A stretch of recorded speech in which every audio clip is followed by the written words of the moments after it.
Assalamualaikum warahmatullahi wabarakatuh. Alhamdulillahi rabbil alamin. Wassalatu wassalamu ala sayyidil mursalin wa ala alihi wa ashabihi ajma'in, amma ba'd. Saudara-saudariku, uhibbukum fillah.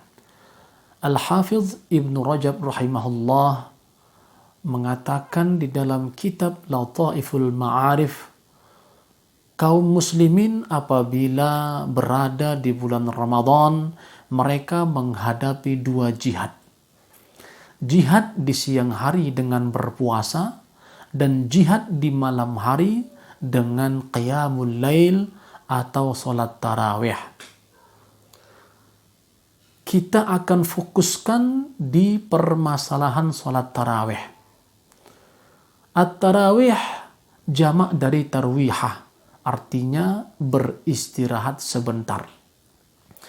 Karena semenjak Khalifah Umar bin Khattab radhiyallahu an mengumpulkan kaum muslimin salat berjamaah, salat tarawih di masjid yang saat itu diimami oleh sahabat Ubay bin Ka'ab radhiyallahu an, maka mereka setiap kali melaksanakan salat tarawih 4 rakaat yang dikerjakan sekaligus 4 rakaat langsung salam, atau 2 rakaat dan setiap 2 rakaatnya salam, mereka beristirahat sebentar.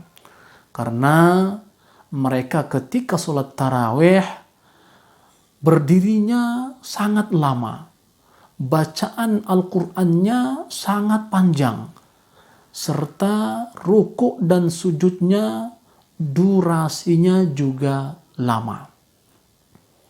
Saudara-saudariku yang berbahagia, salat tarawih ini ada pelaksanaannya 3 fase. Pada fase Rasulullah sallallahu alaihi wasallam, salat tarawih dilaksanakan secara berjamaah dan di masjid hanya 2 atau 3 kali saja. Kemudian hal itu berlangsung sampai masa Khalifah sahabat Abu Bakar As-Siddiq radhiyallahu an. Dan di awal mula kekhalifahan Umar bin Khattab juga sama seperti yang dikerjakan oleh Rasulullah sallallahu alaihi wasallam dan khalifah sebelumnya Abu Bakar As-Siddiq radhiyallahu an. Kemudian setelah itu, karena di masjid banyak orang yang sholat sendiri-sendiri, kemudian satu kelompok dengan kelompok lainnya, dan satu jamaah dengan jamaah lainnya, maka Umar berijtihad untuk mengumpulkan mereka dalam satu imam. Apabila kita melihat keutamaan sholat tarawih, paling tidak ada 4 keutamaan yang kita dapatkan dari hadis Rasulullah sallallahu alaihi wasallam. Yang pertama, hadis sahih Al-Bukhari dan Muslim. Rasulullah sallallahu alaihi wasallam bersabda, "Man qama Ramadhana imanan wa ihtisaban, ghufira lahu ma taqaddama min dhanbihi." Barang siapa yang qiyamul lail atau salat tarawih di malam bulan Ramadan dengan rasa iman dan mengharapkan pahala dari sisi Allah Subhanahu wa taala, maka diampunilah dosa-dosanya yang telah lalu. Yang kedua, hadis dari Imam Ahmad yang dikategorikan oleh Ibnu Asakir hadis sahih. Rasulullah sallallahu alaihi wasallam bersabda, "Man shama Ramadhana wa qamahu imanan wa ihtisaban, kharaja minadz dzunub kayaumi waladathu ummuh." Barang siapa yang berpuasa di bulan Ramadan, kemudian dia qiyamul lail atau salat tarawih dengan keimanan dan mengharap pahala dari Allah Subhanahu wa taala, maka dosa-dosanya keluar, dosa-dosanya terhapus seperti seorang bayi yang baru keluar dari perut ibunya.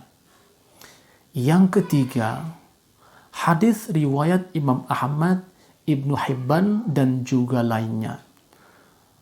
Disampaikan bahwa ada seseorang datang kepada Rasulullah Sallallahu Alaihi Wasallam dan dia berkata, "Wahai Rasulullah, aku bersaksi bahwa tidak ada ilah yang berhak disembah kecuali Allah dan sesungguhnya engkau adalah utusan Allah. Aku mendirikan sholat 5 waktu dan aku berpuasa di bulan Ramadan dan aku sholat qiyamul lail atau sholat tarawih dan aku menunaikan zakat." Kemudian Rasulullah Sallallahu Alaihi Wasallam bersabda kepadanya, "Wahai fulan, wahai para sahabatku, man mata ala hada kana minas syuhada was-siddiqin." Barang siapa yang meninggal dunia seperti orang ini kelak, maka dia nanti akan bersama para syuhada dan orang-orang yang selalu membenarkan di dalam agamanya. Dan yang keempat, di dalam sholat tarawih kita sangat dianjurkan melaksanakannya secara berjamaah di masjid. Karena Rasulullah Sallallahu Alaihi Wasallam bersabda dalam hadis sahih Abu Daud, At-Tirmidzi dan lainnya, "Man qama ma'al imam hatta yansarif kutiba lahu qiyamul lailah."